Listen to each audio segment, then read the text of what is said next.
परम पूज्य श्री साहिब जी, पूजनीय संत समाज, सम्माननीय ध्यानार्थी सज्जनों एवं देवियों, गुरुवर कबीर देव कहते हैं, गुर की भेली जीव डरे, काया सींचन हार। कुमति कमाई मन बसे, लाग जुआ की लार। साहब कहते हैं, गुरु के होने में ये जीव घबराता है। कारण यह है कि काया सींचन हार है। शरीर को, इंद्रियों को भोगों से तृप्त करना चाहता है, इसीलिए गुरु का हो नहीं पाता। गुरु की शरण में जाने से, गुरु के कल्याणकारी उपदेशों को मानने से घबराता है। ये तो वैसे ही हो गया है कि कुबुद्धि की कमाई उसके जीवन में इकट्ठी है। जो गुरु के उपदेशों से भागता है, कारण उसका यही है कि कुबुद्धि के संस्कार उसके मन में हैं और वो बार बार उसको दूर कर देते हैं गुरु शरण से, गुरु ज्ञान से। और इंद्रियों में विषयों की जो आदत है, लत है, वो जुआ की आदत जैसे है। कोई व्यक्ति को जुआ खेलने की जब आदत हो जाती है तो फिर उसको छोड़ नहीं पाता। चाहे रुपया हार जाए, घर हार जाए, ज़मीन हार जाए, अरे यहाँ तक कि पत्नी बच्चे हार जाए, अपने शरीर पर पहने हुए कपड़े भी वो दांव पर लगा दे और हार जाए, फिर भी अगर पासे खनखनाते हुए आवाज़ आई तो फिर वहाँ पहुँच ही जाता है। ऐसे ही ये जीव की दशा है। आज तक क्या पाया है? भोगों से, सांसारिकता से, इन पंच विषयों से हार के अलावा और कुछ मिला हो ये तो दिखाई नहीं पड़ता। विवशता, असमर्थता, लाचारी, दुख, पश्चाताप, अतृप्ति, चिंता, शोक, वियोग, मानसिक व्यथा, यही तो मिलती रही है। इतना सब दंड पाने के बाद भी गुरु की भेली जीव डरे। ये जीव गुरु का होने से डरता है, गुरु के ज्ञान से डरता है, जहाँ लाभ ही लाभ है। कहा जाता है कि जीव स्वार्थी है, तो ये महास्वार्थ क्यों नहीं साधता है कि गुरु की शरण में जा कर के आत्म सुधार का बहुत बड़ा सौभाग्य प्राप्त हो जाता है, तो इस स्वार्थ को क्यों नहीं पूरा करता? इंद्रियों के विषयों का स्वार्थ इसे सता रहा है। ये अज्ञान और भ्रम की महिमा है। भ्रमवश लगता है कि इंद्रियों के विषयों को हम पा जाएंगे तब सुखी हो जाएंगे। शब्द, स्पर्श, रूप, रस, गंध, इसी में सारा संसार आ जाता है। संसार के समस्त भोग पंच विषय रूप हैं। पांच विषय से अलग कुछ है ही नहीं है। यहाँ हर इंसान के पास पांच ज्ञानेंद्रियां हैं, आँख, नाक, कान, जीभ, चाम। और इन ज्ञानेंद्रियों के पांच विषय हैं, शब्द, स्पर्श, रूप, रस, गंध। तो और इसी का संसार है। शब्द, शब्द और स्पर्श ये दोनों वायु के गुण हैं। वायु में दो गुण हैं, शब्द भी है और स्पर्श भी है। जल, जल का गुण है रस लेना, और आग का गुण है रूप, और मिट्टी का गुण है गंध, ये 4 तत्व हैं और 4 तत्वों के 5 विषय हैं और 5 विषयों के 5 इंद्रियां हैं। बस यही हो गया, हमारी सृष्टि बस इतनी ही है। तत्व 4 ही हैं। वायु में 2 गुण हैं। एक है शब्द की, जो हम बोल रहे हैं ये आवाज़ आप तक कैसे पहुंचती है? वायु के माध्यम से। इस कमरे को चारों तरफ से पैक कर दिया जाए और किसी मशीन द्वारा यहाँ की हवा को निकाल लिया जाए, फिर आप यहीं बैठे रहें, हम बोलेंगे या घंटी बजावें यहाँ और आपके कान तक आवाज़ नहीं जाएगी। वायु स्वर को एक स्थान से दूसरे स्थान भेजता है। और वायु में ही एक दूसरा गुण है स्पर्श का। स्पर्श भी वायु से ही होता है। तो इस प्रकार से ये एक सिस्टम है जीवन का। और जीव अनादिकाल से बहिर्मुखी रहा, इन विषयों का लोभी रहा। अब ये प्रकृति ने 5 विषय जीव को दिया। अन्य खानियों में जो अन्य प्राणी हैं वहाँ तो एक एक विषय की ही प्रबलता है। यद्यपि 5 विषय हैं लेकिन प्रबलता एक एक विषय की ही है। जैसे मछली केवल रस विषय में मारी जाती है, हिरन शब्द विषय में मारा जाता है, हाथी स्पर्श विषय में, भंवरा गंध विषय में। लेकिन ये मनुष्य के पास तो 5 विषय हैं और 5 प्रबल हैं। 5 प्रबल, शब्द भी, स्पर्श भी, रूप भी, रस भी, गंध भी। अब इसकी क्या गति होगी? अगर इसके पास विवेक नहीं है, गुरु ज्ञान नहीं है, गुरु की संगति नहीं है, वो बल नहीं है, वहाँ से वो शस्त्र नहीं इकट्ठा किया है, तब इसकी क्या गति होगी? इसलिए हमें सहयोगी की ज़रूरत है। ये मन को हमने चंचल बनाया है, फेंक फेंक करके अपने मन को चारों तरफ दिल फेंक हम बने रहे, अपने मन को फेंकते रहे चीज़ों में, लोगों में, भोगों में, पद अधिकार में, मान सम्मान में, प्राणी पदार्थों में फेंकते रहे। क्या पाए? फेंकते फेंकते हम अकेले बने रहे। इसलिए अब मन को बाहर दौड़ाना बंद करें। देखो, मन का तो काम है वो चलेगा, करेगा, लेकिन सुख की भावना रख करके जिन विषयों में हम आकर्षित होते हैं वो है खास चंचलता का कारण। और ये सुख की भावना से ही दुख उत्पन्न हो जाता है। चाहत सुख दुख संग न छाड़ा, भंवर जाल में आसन माड़ा, चाहत सुख दुख संग न छाड़ा। यह जीव भंवर जाल में अपना आसन जमा रखा है। भंवर जाल मतलब चारों तरफ जहाँ पर प्राणी पदार्थों का ही बाढ़ हो। नदी में भंवर उठती है कहीं कहीं, और भंवर में पड़ जाए कोई व्यक्ति या कोई चीज़ तो फिर घूम घूम के वो डूबता है, बार बार चकराते हुए उसमें डूबता है। अब हम लोग तो भंवर जाल में अपना आसन जमा रखे हैं। जहाँ हम हैं लोग मिल रहे हैं, बिछुड़ रहे हैं, चीज़ें बन रही हैं, बिगड़ रही हैं, दृश्य आ रहे हैं, जा रहे हैं, जन्मते हैं, मरते हैं। ये हरदम सैकड़ों लाखों घटनाएं तो घट रही हैं, क्षण क्षण। इसी में हमारा शरीर बदल रहा है, मन भी बदल रहा है, इच्छाएं भी। आज जो व्यक्ति अमुक चीज़ चाहता है, कल वही उस चीज़ से उदास हो जाता है, दूसरी चीज़ की कामना हो जाती है। यही है भंवर जाल। स्थिरता होनी चाहिए।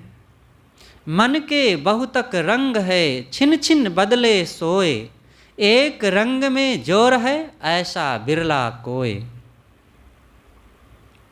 एक निश्चय, एक उद्देश्य हमारा होना चाहिए। जो बात सोच लें, स्थिरतापूर्वक सोचें, निश्चय करें और उसको निभा दें। गांधी जी के पास एक बार एक लड़की गई अपनी डायरी लेकर के। उन्होंने कहा, बापूजी आप मेरी डायरी में कुछ लिख दीजिए, अपने 2 शब्द, मुझे बहुत अच्छा लगेगा। बापूजी भी चतुर थे, कहा नहीं मैं नहीं लिखूंगा। उन्होंने कहा नहीं बापूजी आप लिख दीजिए। कहे 2 रुपये लगेंगे। कहे ठीक है मैं 2 रुपये दूंगी। वो हर जगह पैसे भी इकट्ठे करते रहते थे, अपने लिए नहीं, वो कई तरीके से वो पैसे इकट्ठे करके देश की सेवा में लगाते थे। उनके साथ बड़ा समूह रहता था, यात्राएं होती थी, खर्चे लगते थे, तो दान भी लोग देते थे। वो सारे पैसे इकट्ठे करके समाज की सेवा में, आश्रम की सेवा में, और जो योजनाएं होती थी उनकी सेवा की, देश की सेवा की, उसमें खर्च होते रहते थे। उन्होंने कहा ठीक है मैं दूंगी। फिर उन्होंने एक संकल्प करवाया उससे कि देखो रोज़ तुमको चरखा चलाना है 5 मिनट, कम से कम 5 मिनट, ज़्यादा चलाओ और अच्छा है। कहा ठीक है बापूजी मैं वह भी निभाऊंगी। तब उन्होंने डायरी में लिखा कि बेटी बिना सोचे समझे कोई संकल्प ना करो, अगर कर ही लिए हो तो फिर प्राण प्रण से उसे निभा दो। देखो बांध लिए ना सब तरफ से उसको, उससे दान भी ले लिए और चरखा चलाने का संकल्प भी करवा लिए, और संकल्प के लिए प्रमाण भी लिख दिए मजबूती से कि छोड़ना मत, डायरी में लिख दिए। और वो लड़की की भी मनोकामना पूरी हो गई कि बापूजी का कुछ हैंडराइटिंग हमें मिल गई। तो मैं कह रहा था कि हमारा मन चंचल है, बार बार संसार की तरफ ही भागता है, स्थिर होता नहीं। संसार का सुख सुख लगता है, बड़ा मूल्यवान लगता है, महत्वपूर्ण लगता है, लेकिन है नहीं। सबको जहाँ से बड़ा आनंद आता है वहीं से बड़ी निराशा कभी कभी होती है। जिन बाल बच्चों को कंधे पर बैठा करके घूमते थे, मेरा लल्ला, मेरा भैया, मेरा बच्चा, मेरा राजा और मेरे जीवन का दाता विधाता, एक सज्जन को पोता पैदा हुआ, हॉस्पिटल में गए, हम लोग वहीं थे, तो हम लोगों को भी ले गए मिलाने। उनकी बहू रानी थी, सब लोग बड़े अच्छे थे, बड़े प्रेमी भक्त थे। तो गए, बच्चे को भी सामने लाए, तो वो जो भक्त थे गोद में उठाकर कहें साहब अब आ गया है हमारे बुढ़ापा को तारने के लिए, पार करने के लिए, अब इसी के माध्यम से तो पार होंगे हम। मुस्कुरा के रह गए हम, पार करेंगे कि क्या करेंगे। अरे पार हुआ जाता है अपने कर्मों से, अपने विचारों से, अपने पुण्य प्रताप से। कौन किसको पार करता है? मन को शांत रखना ये हमारी सबसे बड़ी जिम्मेदारी है। सद्गुरु कहते हैं गुरु की भेली जीव डरे। गुरु के जो ज्ञान हैं वो हमें बहिर्मुखता से अंतर्मुख बनाते हैं, विषय सुख से आत्म सुख की ओर ले चलते हैं। और हमारा मन विषय सुख का प्रेमी है, चीज़ों का प्रेमी है, भोगों का लालची है, तो अब ऐसे में तो विरोधाभास होगा ही। गुरु के होने से तो वो घबराएगा ही फिर, क्योंकि यहाँ पर मन को रोकना है, मन को वश में करना है। और मन कहता है कि नहीं नहीं, मैं सोच रहा हूँ कि ये खाने में, ये देखने में सुख है, और ये महाराज जी तो कहते हैं नहीं, मन को मारने में सुख है।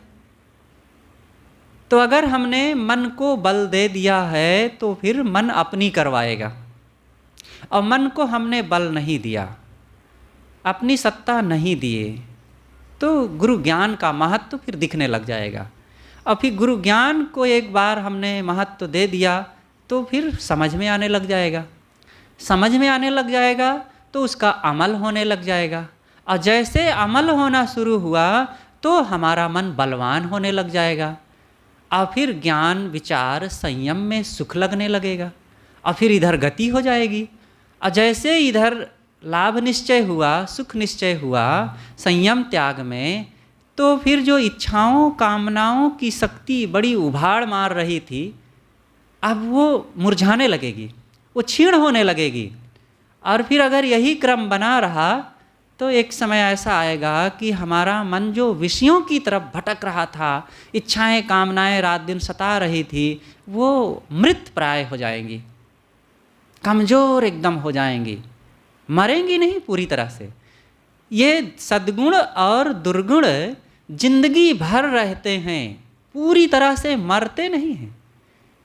जब तक प्रारब्ध नहीं समाप्त होता तब तक ना पूरी तरह से कामनाएं मरती हैं और ना सद्गुण मरते हैं। हाँ, जिसको सत्ता हम दिए रहते हैं वो बलवान हो जाते हैं, अन्य कमज़ोर हो जाते हैं। तो हमें सद्गुण सदाचार, ज्ञान त्याग, विनम्रता, गुरु भक्ति और आत्मस्थिति आत्मबोध को बल देना चाहिए, जिससे ये मजबूत रहें। और ये मजबूत रहेंगे तो हर हाल में ये हमें आगे बढ़ाएंगे, सुखी रखेंगे, निश्चिंत निर्भय रखेंगे, और इन्हीं के बल से संसार को हम त्यागते रहेंगे। संसार की इच्छाएं कामनाएं नष्ट होती रहेंगी और आत्मबल हमारा बढ़ता जाएगा, जिससे शांति बनी रहेगी। और यही करते करते आप प्रारब्ध यात्रा पूर्ण कर लीजिए। देखिए, फिर तो एक समय ऐसा आएगा कि शरीर छूटा और जीव के पास आसक्ति भई नहीं है, सब मरी रही, और शरीर मर गया, वो भी मर गई पूरी तरह से, एकदम मृत जैसे पहले ही थी। अब उसको शक्ति देने वाला, उसको जिलाने वाला वर्तमान में इच्छाएं है ही नहीं, राग मोह है ही नहीं। तो उन जो दुर्गुणों के बीज थे, बीज मात्र थे, अब उनको सत्ता देने वाला, पोषण करने वाला हमने इच्छा कामना वर्तमान में नहीं किया, तो शरीर छूटा और वो भी सब समाप्त, जीव मुक्त अपने आप रह गया। कुछ लोग पूछते हैं कि जीव जब मुक्त हो जाएगा तो साहब कहाँ रहेगा? आज तो देह में है, और जब मुक्त हो जाएगा तब कहाँ रहेगा? अपने आप में रहेगा। उसको कोनो कुर्सी पलंग टेबल या पीढ़ा सीट चाहिए क्या? अगर यही मिलेगा तो फिर बंधन में आ जाएगा, संसार में आ जाएगा, राग द्वेष में आ जाएगा। और ये जौन शब्द गिनाए गए, कोई सीट पलंग कुर्सी टेबल आदि, ये तो सब भौतिक हैं, और भौतिक चीज़ पर बैठने के लिए भौतिक शरीर चाहिए, और भौतिक शरीर फिर मिल गया तो मुक्ति का मतलब क्या रहा? जैसे कि देखो, आप कहाँ बैठे हैं? जमीन पर। और जमीन कहाँ है? अपने आप में, किसी पर रखी थोड़े है जमीन।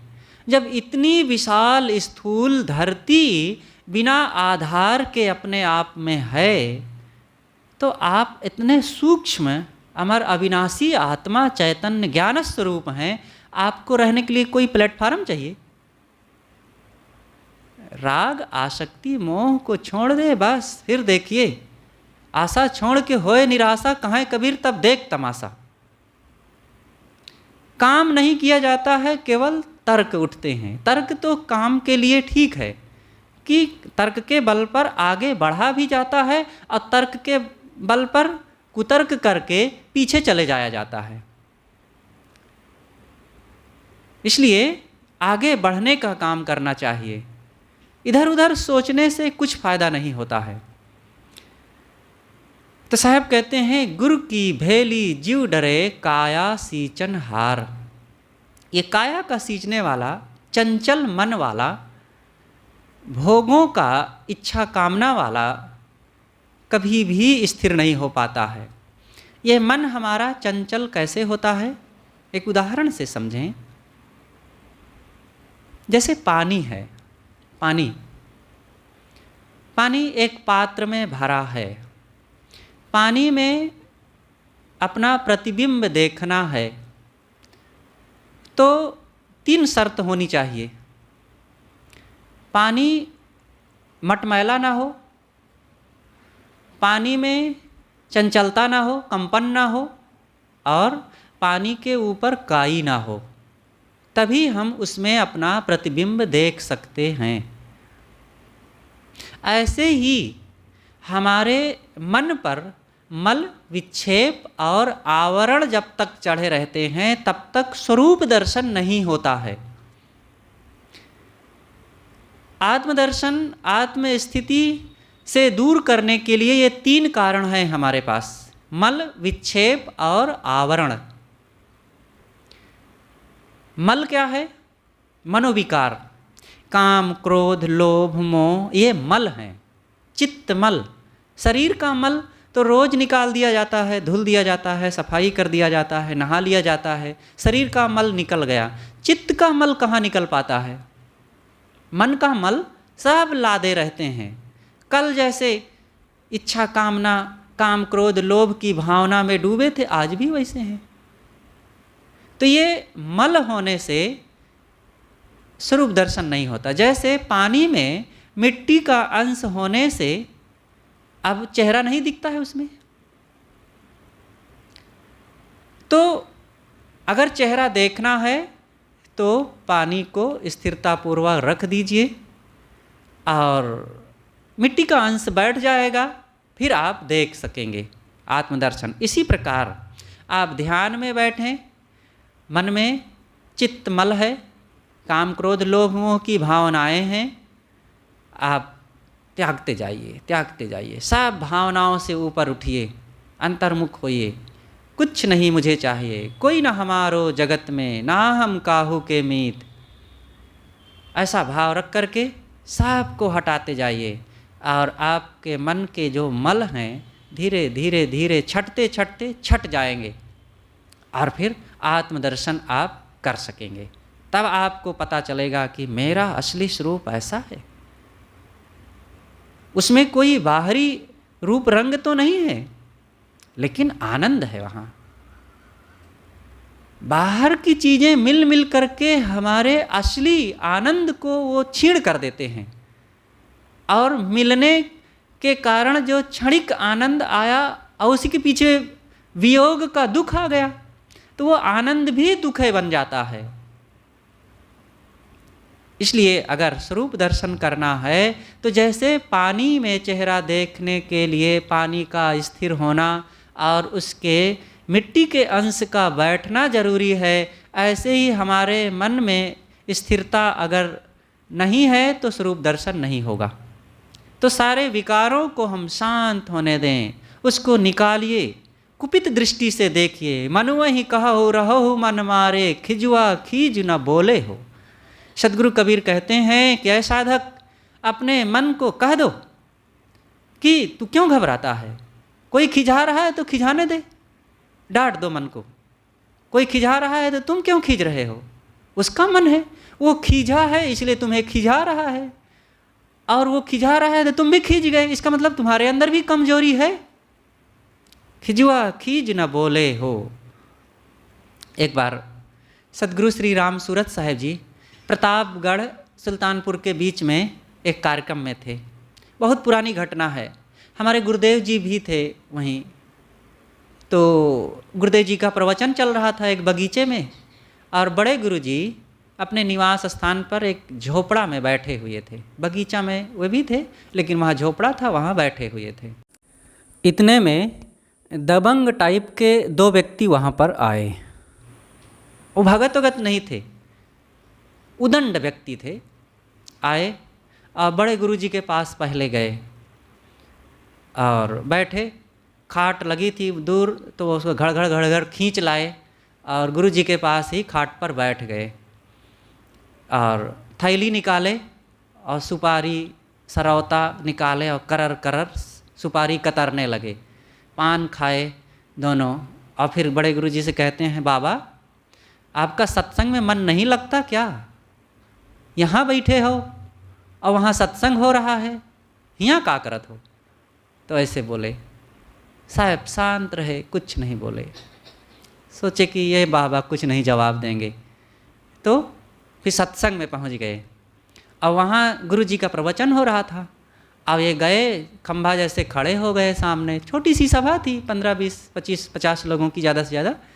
अब खड़े हो गए तो अब भक्त लोग एकदम सब, उनको अच्छा ना लगा, सबको बुरा लगा। लेकिन फिर कहते हैं, जौन बात आप कहत हो ये हमरे समझ में नहीं आवत है, पता नहीं का बोलत जात हो। तो गुरु जी भी, हमारे गुरुदेव सदगुरु विलास साहेब जी शांत रहे। तो भक्त लोग और नाराज हुए, लेकिन गुरु जी सबको शांत कर दिए, कुछ नहीं बोलना है। और वो कुछ और इधर उधर बड़बड़ करते रहे, बैठ करके सबका समय बर्बाद करत हो। खाए का मिल जाते है बैठे बैठे, और यहाँ आए के बतकही करते हैं। फिर चले गए, कुछ जवाब नहीं उनको मिला। अब मारे तो हथौड़ा, लेकिन सामने दीवारें नहीं पड़ी, तो हवा में हथौड़ा उनका घूम के रह गया। अब इधर से भी कुछ कहा जाता तब फिर वो जवाब देते। ऐसे ही होता है, खिजुआ खीज न बोले हो। कोई खिजाने वाला मिले तो खीजो मत, अपने आप आवत गारी एक है, उल्टत होए अनेक। कह कबीर ना उलटिए, वही एक की एक। गाली एक आती है, आने दो, शांत रहो आप, और आएगी और अपने आप वो समाप्त हो जाएगी। लेकिन हमने उसको उलट दिया, और उलट दिए तो फिर दो हो गई, एक वो और एक हमारी। और फिर जब हम उल्टे तो फिर वो भी उल्टेगा, पक्का है, क्योंकि वो तो फिर दागा ही है पहले से ही मिसाइल। अब वो उल्टा, फिर अब 3 हो गई, फिर 4 है, फिर संख्या नहीं मिलेगी कितना हो जाएगी। इसलिए मत उल्टे, फिर एक की एक रह जाएगी। बिजली गिरे समुद्र में कहाँ सकेगी जार। अगर समुद्र में बिजली गिरे, आकाश से बिजली चली हरहरा करके, अरे मुझे कौन संभाल पाएगा, मैं तो समुद्र में गिर करके भाप बना करके उड़ा दूंगी उसे। आई तनतनाते हुए, और समुद्र में गिरी और कहाँ खो गई पता ही नहीं चला। ऐसे ही आप अपने मन को ज्ञान, धैर्य, बोध, संयम, सहनशीलता का समुद्र बनाइए। आवे उल्टे पुल्टे शब्द, आक्षेप विक्षेप कुछ नहीं होना है। इतना मजबूत बनना चाहिए, यही तो साधना है। सभी महापुरुषों ने इसी रास्ते से अपनी मंजिल को पाया है। तो अगर स्वरूप दर्शन करना है तो विकारों को बैठा दीजिए, नष्ट कीजिए, उसको नीचे चले जाने दीजिए, उसको हलचल मत दीजिए। तो ये चित्तमल शांत होने से फिर आत्म साक्षात्कार होता है। तो ये मल है। दूसरी बात है विक्षेप। विक्षेप का मतलब होता है हलचल। जैसे पानी में मल तो बैठ गया, लेकिन अभी भी हलचल है, तरंगे उठ रही है, तो भी प्रतिबिंब नहीं दिखेगा, हम अपना चेहरा नहीं देख सकेंगे। इसी प्रकार हमारे मन में अगर इच्छाओं, कामनाओं का, संकल्प विकल्पों का बारंबार हिलोरे उठ रहे हैं, बैठे तो हैं, काम क्रोध लोभ मोह विवाद कलह आदि की भावनाएं, वो मल तो नहीं है, लेकिन जो बारंबार चंचलता आ जाती है, इधर उधर के बहुत संकल्प विकल्प आते रहते हैं, इससे भी स्वरूप दर्शन नहीं होता है। तो ये विक्षेप है, बार बार विघ्न डालते हैं, और इसको भी शांत करना चाहिए। यही तो काम है साधना करने का। मन को स्वश करने के ये तरीके हैं। गाय को स्वश किया जाता है रस्सी के माध्यम से, रस्सी में बांध लो और जिधर चाहो खींच ले जाओ, चली जाएगी। गधे को वश में किया जाता है डंडा के माध्यम से, मारो डंडा, चलेगा जिधर चाहोगे। हाथी को वश में किया जाता है अंकुश के माध्यम से, बंदर को वश में किया जाता है छड़ी के माध्यम से। अब मन को कैसे वश में किया जाएगा? कौन सा ऐसा जादू है, कौन सी ऐसी चीज़ है मन तो ही कौन जतन समझाऊं। साहब का एक भजन है, सोना होए सुहाग मंगाऊं, और बहुत गिनाया है। लेकिन ये मन कोई ऐसी चीज़ ही नहीं है बाहर की। ये मन हमारे अपने ही कर्मों की भावनाएं हैं, और इन्हीं कर्मों की भावनाओं को विवेक से उसको छीण करें, दबावें, अपने आप मन शांत स्वश होता जाएगा। तीसरी चीज़ है आवरण। आवरण कहते हैं भोगों के प्रति सुखासक्ति। कोई भी भोग हो, चाहे वो दैहिक भोग हो, शब्द स्पर्श रूप रस गंध का, या और भी प्राणी पदार्थों को पाने की भावना हो, जहाँ पर आसक्ति है, मोह है, खिंचाव है, वहाँ भी हमारा मन स्ववश नहीं रहेगा, मन शांत नहीं हो सकता है। और हम काम कर रहे हैं मन की शांति का। इसलिए मन को शांत करना है तो आवरण का भी त्याग करना पड़ेगा। और जितना जितना विवेक करेंगे, विचार करेंगे, हमारे मन की जो सुख की भावनाएं हैं वो अपने आप कटती जाएंगी। विचार करो, कौन सी चीज़ में सुख है? खाने में सुख है। अगर खाने में सुख है तो निरंतर खाते रहने में सुख मिलते रहना चाहिए, नहीं मिलता है। थोड़ा सा खाओ, अच्छा लगता है, थोड़ी देर खाते रहो, सुख समाप्त। अगर कोई और कहे कि नहीं अभी और खाना ही है, तो दुख लगने लग जाएगा, सुख खत्म। किसी व्यक्ति के मिलने में सुख है तो फिर मिलते ही उसको देखते रहें, उससे बात करते रहें, उसके पास बैठे रहें, निरंतर उससे हर प्रकार का हाव भाव करते रहें, तो क्या ऐसा हो सकता है? नहीं। मिला, थोड़ी देर बातें हुई, हंस बोल लिए, गले मिले और खाए पिए, फिर वे अपने कमरे में, हम अपने कमरे में। वे अपने ढंग से कुछ करें धरें, हम अपने ढंग से करेंगे, हो गया। इन प्राणी पदार्थों में एक रस सुख है ही नहीं, लेकिन ये मन हमारा राग मान कर, आसक्ति की भावना बना करके सुख की कल्पना करता रहता है। और रात दिन ये विषयों के प्रति जो सुख की कल्पना है, यही हमारे मन को ढांकता है, स्वश नहीं होने देता है। नाना इच्छाएं इसी से उठ करके हमें चंचल बनाती रहती हैं, प्रसन्नता को छीण करती रहती हैं, हमारे सद्कर्म की शक्ति को नष्ट करती रहती हैं, और विवेक विचार को सुप्त बनाती रहती हैं। और यही जब इच्छाएं बढ़ती जाती हैं सुखाशक्ति के कारण, तो नाना दोष उत्पन्न होते हैं। तो जो ये 3 बातें हैं मन को शांत करने के लिए बहुत ही महत्वपूर्ण हैं। पहली बात रही मल। मल है मनोविकार।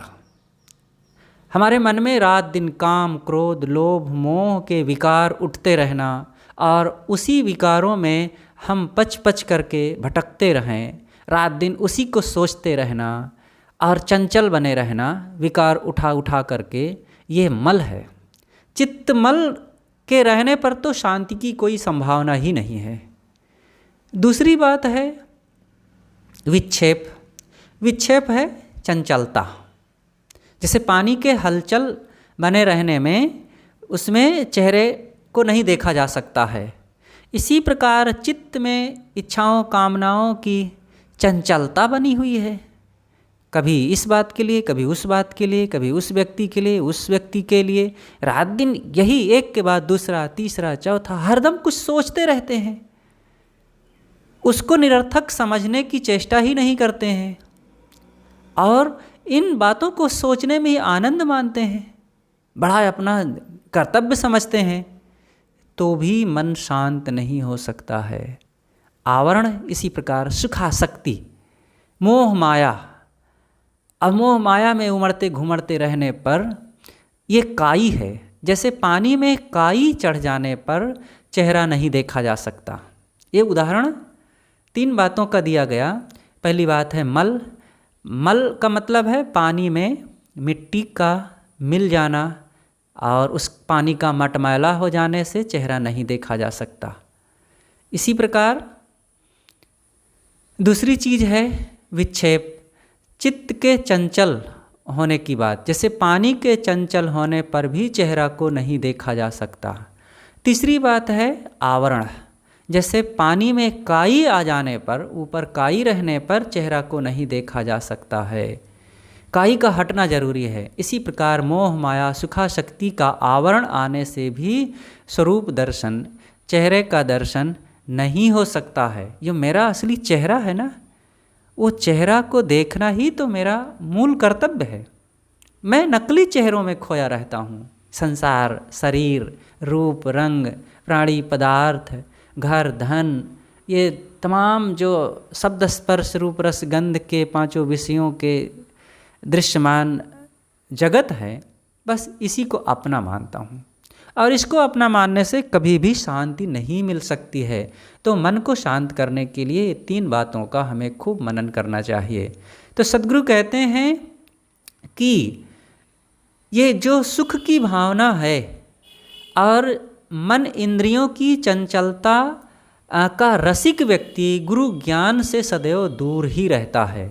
गुरु की भेली जीव डरे, काया सींचनहार। वो काया को सींचने वाला है ना। अपने इंद्रियों को भोगों से जो सींचेगा वो कभी भी गुड़ की भेली जैसे मीठे गुरु ज्ञान को हजम नहीं कर सकेगा, उसको पसंद ही नहीं करेगा। इसलिए साधक को सदैव गुरु ज्ञान के अभिमुख होना चाहिए और उसको ध्यान से श्रवण करना चाहिए। श्रवण करने के बाद उसका मनन करना चाहिए और मनन करने के बाद उसको चित्त पर अभ्यास करना चाहिए और फिर इंद्रियों तक उसको लाना चाहिए प्रयोग में, व्यवहार में। तब फिर हमारे जीवन में आत्मदर्शन होता है। इसी को दूसरी बात में भी संतजन समझाते हैं कि श्रवण मनन निदिध्यासन।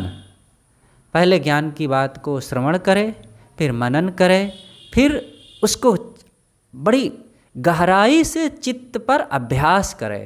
अंतिम में उसके बाद आता है साक्षात्कार। तब साक्षात्कार, स्वरूप का साक्षात्कार करने के लिए इन 3 यात्राओं को पूरा करने के बाद तब ये काम होता है। तो साहब कहते हैं कि काया सींचनहार, शरीर को भोगों से, इंद्रियों को भोगों से सींचने वाला व्यक्ति कभी भी ज्ञान का लाभ नहीं प्राप्त कर सकता है। उसका मन शांत नहीं हो सकता है और मन शांत ना होने से फिर वो आध्यात्मिक दिशा में आगे बढ़ कैसे सकेगा। तो ये गुरु का ज्ञान बहुत मीठा है, अत्यंत कल्याणकारी है, लेकिन लोग इस मीठे ज्ञान से डरते हैं। कारण है, इसलिए डर रहे हैं क्योंकि काया सींचनहार है, इंद्रियों को भोगों से सींचने वाला है। चाहे जितना बाहर के सुख पा जाओ, है तो वो बाहर से ही ना, इंद्रियों के ही तो विषय हैं। ये इंद्रियां हमारी चंचल उससे और बनेगी कि सुख मिलेगा। जरंती तेजा, नचकेता को समझाते हुए यमाचार्य ने कहा था कि ये हम संसार के भोगों को अगर भोगेंगे तो हमारी इंद्रियां तो और चंचल होंगी, क्षीण होंगी और हम विषयों के लोभ में पड़ कर के और कमज़ोर होते रहेंगे। इसलिए कुमति कमाई मन बसे लाग जुआ की लार, ये कुबुद्धि का ही परिणाम है। ये कुबुद्धि कहीं भी किसी को सुखी रहने नहीं देती है। तो साहब के जो विचार हैं, एक एक शब्द बड़े अंदर से निकले हुए हैं, लेकिन उसको हम जब तक विचार पूर्वक मनन नहीं करेंगे तब तक वो बड़े हल्के लगते हैं। एक एक साखी में, उसके एक एक अर्धाली में, गागर में सागर समाया हुआ है। लेकिन जब किसी विवेकवान, बोधवान सद्गुरु की शरण में जाएंगे और जा कर के उनके मुखारबिंद से सुनते हैं ये बातें, तब लगता है कि अच्छा, इतना इसमें राज समाया हुआ है। ये पारिभाषिक कुछ शब्द हैं। इन शब्दों को जब और विचार किया जाता है, मनन किया जाता है, तब लगता है कि सचमुच ये चीज़ें कितनी महत्वपूर्ण है। मल विक्षेप आवरण, चाहे जितना हम ये बाहर के दृश्यों को प्राप्त कर लें, लेकिन वो सब जहाँ के तहाँ रह जाएगा, छूटने वाला है, और वो दृश्य बाहर ही रह जाएंगे, उससे शांति नहीं मिलेगी। तो थोड़ी सी कुछ चर्चाएं मैंने किया कि गुरु की भेली जीव डरे, काया सींचन हार, कुमति कमाई मन बसे, लाग जुआ की लार। साधक गुरु के कल्याणकारी उपदेशों से, जिन बातों से, जिन शिक्षाओं से, जिस रहनी से चल कर के जीव का दुख मिटे, जन्मों जन्मों का जो भवबंधन खड़ा है, तो उनके बिना उपदेश के, बिना उनके संरक्षण के हम उन समस्याओं को और ये सब राग आसक्ति को हम मिटा ही नहीं सकते हैं। जब तक ऐसे बोधवान सद्गुरु की संगत नहीं मिलेगी, ये संसार का भवचक्र हमारा मिट ही नहीं सकता है। इसलिए सद्गुरु संतों का साहचर्य प्राप्त करके हमें अपने भवबंधनों को काटना चाहिए।